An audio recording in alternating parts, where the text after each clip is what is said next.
FM Wonosobo banget ya Sobat Citra, masih bersama Riki Bibisana, ada tentunya masih bersama Mbak Nadia Faradiani. Masih semangat ya Mbak ya? Masih Oke, ini menyempatkan waktu luang ke Citra FM ya untuk berbagi pengetahuan kepada Sobat Citra ya, terutama tentang obat nih Sobat Citra. Jadi tadi udah kita bahas gitu ya tentang tanya 5O ya Mbak ya. Tadi apa ada kandungannya, obat kandungannya itu apa, kemudian khasiatnya, dosis, caranya, efeknya gitu ya. Dan untuk khasiatnya itu untuk obat-obat itu berbeda tentunya Mbak ya. Nah, ini masyarakat harus bagaimana nih untuk mengetahui khasiat dari obat tersebut gitu.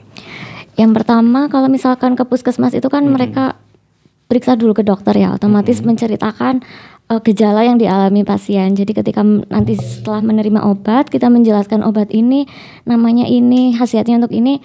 Diharapkan pasien juga tahu fungsi obat itu untuk apa, seperti itu Mas. Jadi kalau khasiat itu gambarannya untuk tujuan terapinya pasien mengonsumsi obat itu untuk apa? Iya, jadi harus tahu ya, tahu tujuan dari apa namanya sakitnya apa, tentunya obatnya juga bakal harus berbeda sesuai ya. Kalau nggak sesuai ini juga pastinya nggak ada apa namanya, nggak ada khasiatnya ataupun manfaatnya ya Mbak ya, Mbak Nadia ya. Jadi kalau misalnya ini berbahaya nggak sih Mbak Nadia kalau misalnya ya sakit perut terus malah dikasih obat sakit kepala gitu? Ini gimana? Ya tentunya kalau kita misalkan sakit apa dan obatnya apa kan harus sesuai ya, harus sinkron. Makanya kalau misalkan kita mau minum obat itu lebih baik yang pertama jelas ya harus tanya dulu ke tenaga kesehatan, baik dokter maupun apoteker atau perawat. Yang maksudnya mereka memang tahu tentang obat-obatan. Iya, gitu. Jadi pentingnya untuk ketika kita ke puskesmas misalnya ya, ini untuk tanya ke apa namanya ke petugasnya gitu ya Mbak ya. Oke, dan tentunya ini juga ada beberapa jenis obat gitu ya, seperti apa namanya obat yang harus diminum habis, ada juga obat yang enggak habis juga nggak apa-apa gitu. Tuh bisa dijelaskan nggak Mbak Nadia gimana? Ya, jadi itu terkait dengan lama penggunaan obat ya. Ada obat yang memang harus dihabiskan dan ada obat yang memang kita minum itu ketika memang kita sakit aja gitu, nggak harus habis kayak gitu. Untuk yang harus habis itu sendiri, misalkan obat-obat antibiotik itu jelas harus diminum sampai habis. Kenapa? Karena misalkan tidak diminum sampai habis itu dikhawatirkan obatnya itu resisten terhadap tubuh kita. Dalam artian resisten itu ketika kita minum obat yang sama lagi itu nanti dikhawatirkan obatnya udah nggak mempan lagi di tubuh.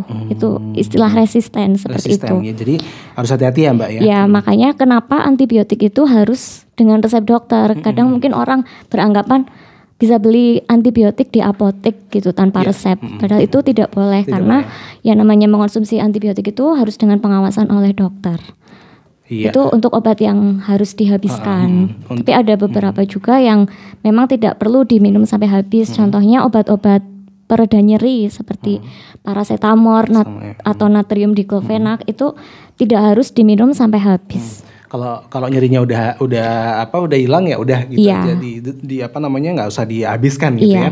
Kalau yang tadi yang dihabiskan apa? Antibiotik ya. Oke, ini untuk antibiotik sendiri Mbak Nadia ini dijual bebas nggak sih di apotek gitu? Kalau dijual bebas enggak ya, enggak dijual bebas. Harus dengan resep dokter. Begitupun juga di Puskesmas Wonosobo ya harus dengan resep dokter ya. Ini soalnya kenapa nggak dijual bebas menurut Mbak Nadia gimana nih untuk obat-obatan seperti ini? Apakah memang berbahaya atau mungkin penggunaannya harus dibatasi gitu?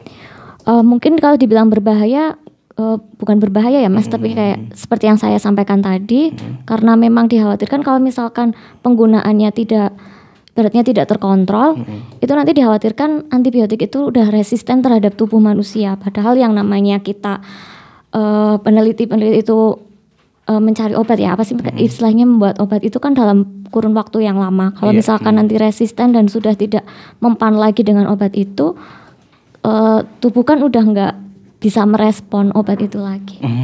Gitu ya. Jadi memang harus berhati-hati terutama untuk obat-obat antibiotik ya, Mbak ya. Untuk antibiotik sendiri ada berbagai macam nggak sih, Mbak? Maksudnya kayak apa namanya untuk sakit ini antibiotiknya ini atau semua sama? Itu beda-beda ya. Beda-beda tentunya ya. Oke, ya untuk Sobat Istana ini juga terkadang kan juga untuk obat itu kan ada kadaluarsanya ya Mbak Nadia ya. Nah ini untuk kadaluarsanya sendiri tuh minimal maksimal berapa? Kalau untuk kadaluarsa obat kita pertama bisa ngelihat dulu di kemasannya ya. Di kemasannya itu kan ada tanggal kadaluarsa. Mungkin orang juga kadang bingung karena beberapa pabrik ada yang mencantumkan tanggal pembuatan atau manufacture date. Jadi tanggal pembuatan sama tanggal expired itu tentunya juga berbeda. Ya. Kalau tanggal expired itu biasanya kan tulisannya ED atau expired date. Iya, ini kalau misalnya udah expired tentunya harus dibuang atau gimana Mbak? Kalau misalkan sudah expired tentunya harus dibuang. Tapi kita melihat lagi di kemasannya. Kalau tablet masih bisa sampai akhir. Misalkan tulisannya Mei 2023 itu masih bisa dipakai sampai tanggal akhir Mei-nya 30 Mei. Oh, gitu ya. Oke, jadi memang harus benar-benar teliti ya Mbak Nadia ya. Dan ini untuk obat sendiri kalau misalnya udah kadaluarsa gitu ya, tapi tetap dikonsumsi. Nah, ini bahayanya apa nih, Mbak?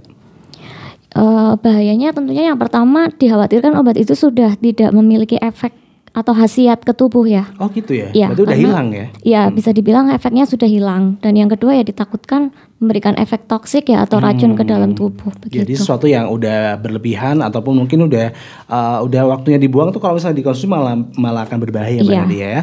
Oke, luar biasa banget ya Sobat Citra, pengetahuan untuk kita di pagi hari ini tentang obat-obatan banyak sekali gitu. Ternyata kita tuh jangan langsung beli aja gitu ya Mbak ya. Jadi harus tahu kandungannya, khasiat, dosis, syarat dan kemudian efek sampingnya tuh seperti apa gitu ya. Kalau efek samping sendiri ini untuk obat-obatan beda-beda ya Mbak ya? Iya, beda-beda. Oke, Sobat Citra jangan kemana-mana, kita bakal balik lagi, tetap stay tune di 98.8 Citra FM, Wonosobo banget.